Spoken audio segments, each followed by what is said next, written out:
So, last Saturday night, my friends and I settled in for what we assumed would be a run-of-the-mill game night at my place. You know the drill: snacks, drinks, and a Jenga set ready for chaos.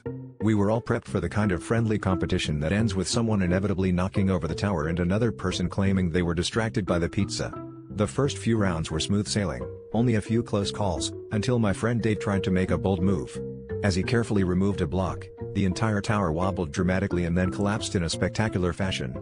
But instead of scattering across the table, the blocks seemed to bounce and spin in mid-air, defying the laws of physics and any semblance of a normal Saturday night. Now, here's where things got weird. As the blocks danced around us like they were auditioning for Cirque du Soleil, a swirling portal opened up on my living room floor, complete with its own sound effects that seemed straight out of a sci-fi movie. Without even a chance to argue, we were sucked through, landing with a thud in what appeared to be a massive board game convention. Everywhere we looked, there were people playing oversized versions of Monopoly, Clue, and even Candyland. The air was filled with the clatter of dice and the rustling of cards, but something was off. Every player bore a strange, determined look, as if the stakes were higher than a simple win or loss. We soon discovered the truth: this was no ordinary convention. Each game was rigged, with dice that were loaded and cards that seemed to change their suits at will. The ultimate prize? The prestigious title of Lord of the Punts, which apparently held great power in this bizarre land. As we navigated through the maze of game tables, it became clear that humor was the currency here, and the competition was fierce.